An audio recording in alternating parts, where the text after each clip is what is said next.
Hello, dear students. Welcome to the 24th lecture of DEDI. Up to 23rd lecture, we have understood the different Boolean algebra laws or formulas. Okay, तो Boolean functions simplification करने के लिए जितने भी laws है, theorems है, वो हमने समझ लिए थे, इंक्लूडिंग डिमॉर्गन्स थियरम।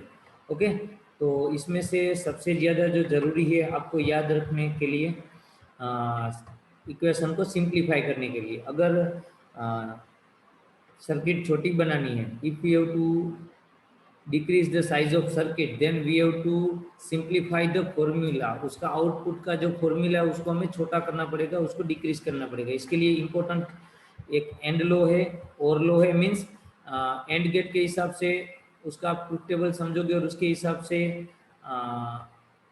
आप फंक्शन समझ लोगे तो पता चल जाएगा कि अगर कोई एक इनपुट फिक्स कर देते हैं और दूसरा इनपुट वेरी करते हैं, चेंज करते हैं, तो फिर आपको आउटपुट क्या मिलेगा। तो ऐसे एंड लो और लो, और एक इम्पोर्टेंट है ये वाला तो बिल्कुल मैथ्स के रूल की तरह ही है, इसलिए ये इजी हो जाएगा। यहाँ पे दो एंड, एक एंड गेट, दूसरा एंड गेट, यहाँ पे एक और गेट, और लास्ट में उसका आउटपुट है वो एंड गेट के साथ, ठीक है, एक के साथ जोड़ दिए। बट उसमें से ये जो एक है वो अलग है, तो ये आपको अच्छे से याद रख लेना है, ए प्लस बी, ए प्लस सी, और दोनों के आउटपुट है वो एंड गेट में दे देना है। तो जितने जितने इंपॉर्टेंट लो थे वो मैंने यहाँ पे रिवाइज करवाए हैं, एंड लो, और लो, और डिस्ट्रीब्यूटिव प्रॉपर्टी में, डिस्ट्रीब्यूटिव लो में ये अच्छे से याद रखना है। जहाँ पे भी सिंप्लीफिकेशन में उसकी जरूरत पड़ेगी, मैं उसकी आपको वहाँ पे बात करूँगा, रिवाइज करवाऊंगा, ठीक है। एब्सॉर्प्शन प्रॉपर्टी के ये 4 लो थे, आपको वो लो याद रखने की जरूरत नहीं है, no need to remember this law, just we will prove it, this laws और थियरम्स आर ट्रू। ओके, ये जो प्रॉपर्टी है 1 2 3 4 वो सही है।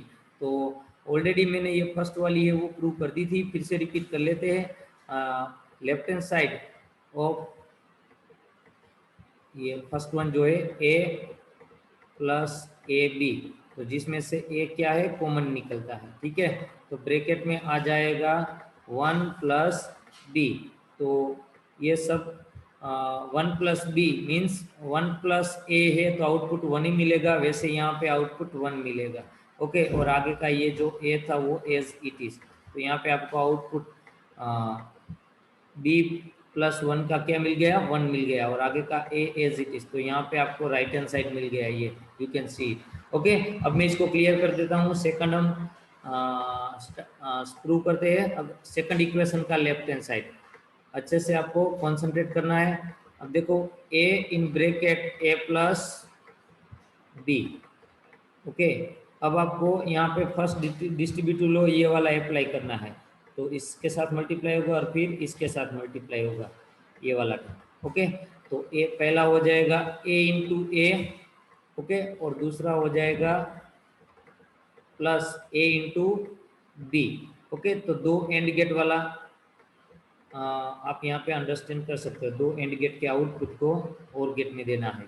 ओके, फिर ए डॉट ए क्या हो जाएगा, A as per the and law, और ए डॉट बी है वो एज इट इज रहेगा और ए प्लस ए बी उसका अभी हमने प्रूफ लिया, फिर से इसको अगर आपको समझना है तो एक कॉमन निकलेगा, ब्रैकेट में आएगा 1 प्लस बी, तो ये अभी हमने करा था 1 प्लस बी क्या हो जाएगा, जैसे 1 प्लस ए 1 होता है वैसे 1 प्लस बी 1 हो जाएगा।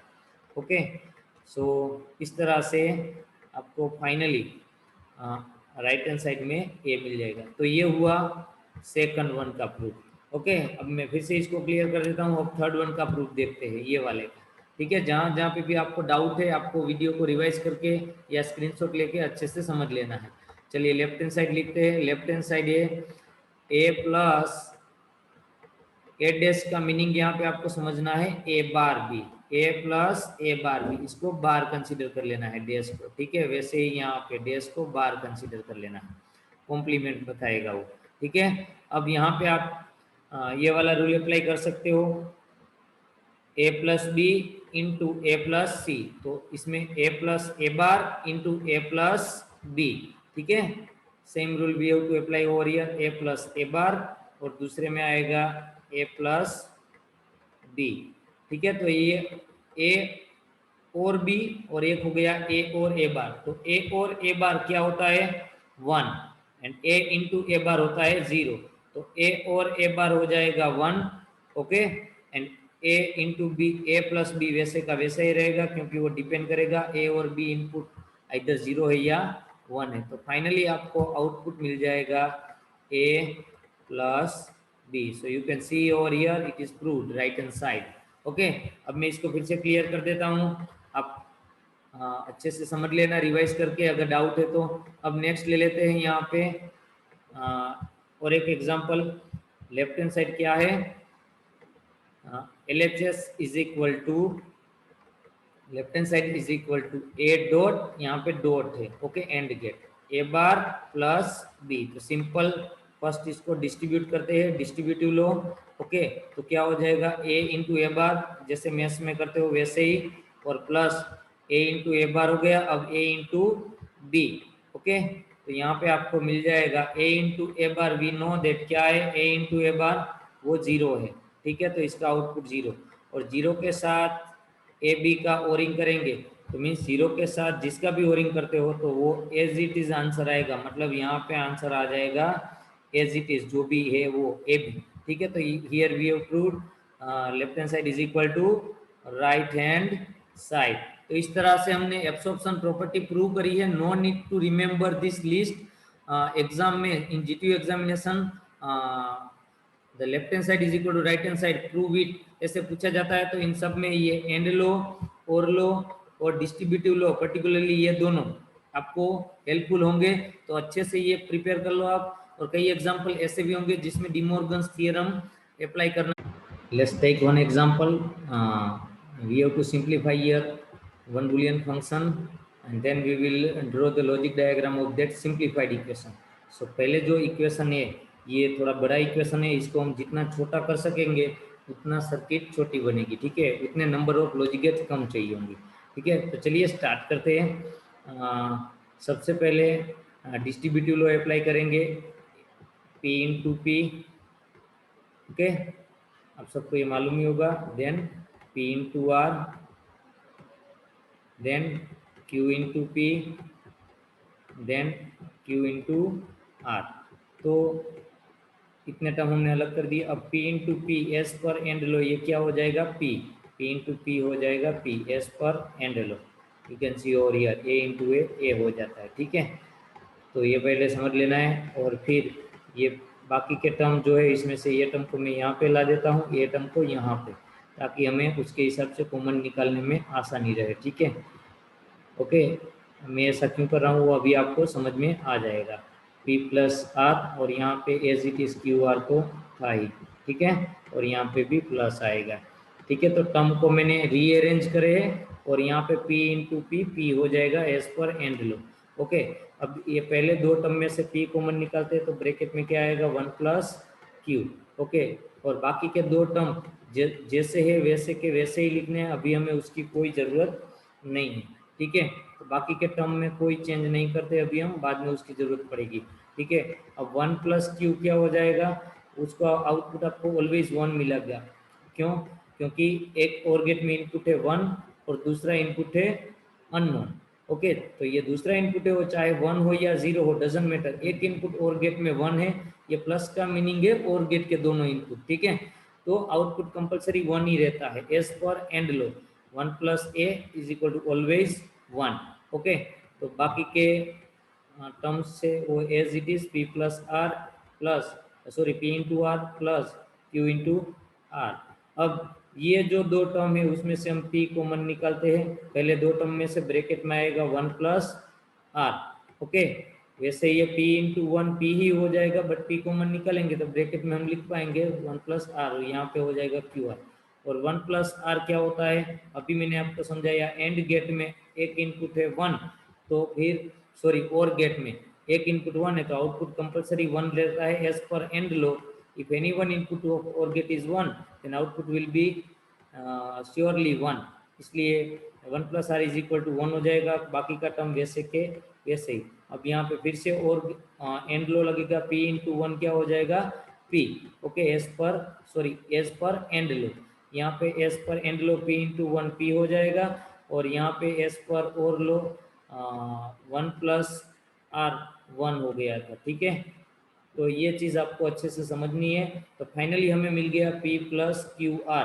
तो ये ऐसे भी पूछा जा सकता है, prove that left hand side is equal to right hand side, P plus Q R is equal to in bracket P plus R into P plus Q. Okay, तो जैसे यहाँ पे ये लो था, देखो एग्जैक्ट वही प्रूव करा है, P plus Q are.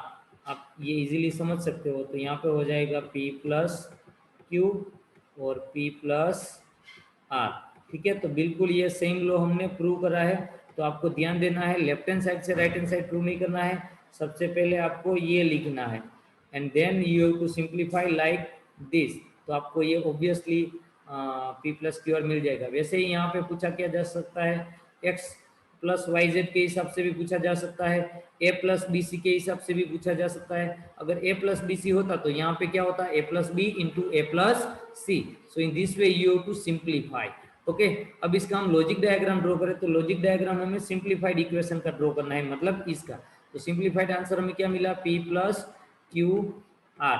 Okay, अब इसका लॉजिक डायग्राम ड्रॉ करें, तो देखो Q और R के बीच में कौन सा गेट आएगा, एंड गेट। आप देख सकते हो ये बुलियन फंक्शन किसका है, एंड लॉजिक गेट का, Q इंटू आर है। तो Q और R हम देंगे एंड गेट में। ओके, और उसका जो आउटपुट मिला इसको P के साथ क्या करेंगे, और गेट के साथ इनपुट दे देंगे। तो ये P का हमने और गेट के साथ इनपुट दे दिया।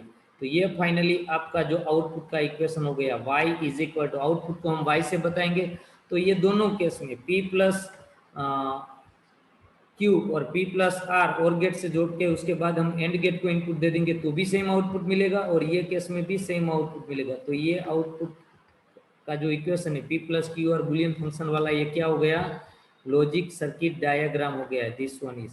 ओके, तो ये एग्जाम में 3 से 4 मार्क में पूछे जाता है। ठीक है, जस्ट फॉर योर इन्फॉर्मेशन, मैं इसका लॉजिक डायग्राम ड्रॉ करूँ तो किस तरह से होगा, यहाँ पे मैं आपको बता दूं, एक में हमें P और Q इनपुट देना है। ठीक है, कौन सा गेट आएगा बिटवीन P एंड Q, यहाँ पे है और गेट, तो यहाँ पे मैं और गेट ड्रॉ करूंगा। ठीक है, फिर इसका जो आउटपुट आया वो कौन सा आया, P प्लस क्यू। वैसे ही दूसरा हम यहाँ से ले लेंगे P, और ये तो क्या है, ऑलरेडी Q है। ठीक है, तो इसको मैं कट करके ऐसे लिखता हूँ, और ये P के साथ मैं और एक इनपुट दे देता हूँ R। ठीक है, तो P को मैंने कंबाइनली सॉर्ट कर दिया है, ये P ही है ऑलरेडी, और ये हो गया आपका R। तो P Q और PR को हमने और गेट में दे दिया, तो यहाँ पे आपको P प्लस क्यू मिल गया, यहाँ पे आपको P प्लस आर मिल गया आउटपुट एज पर और गेट फंक्शन। ओके, फिर दोनों को हमने एंड गेट में दे दिया, तो यहाँ पे दोनों का क्या हो गया, मल्टीप्लीकेशन।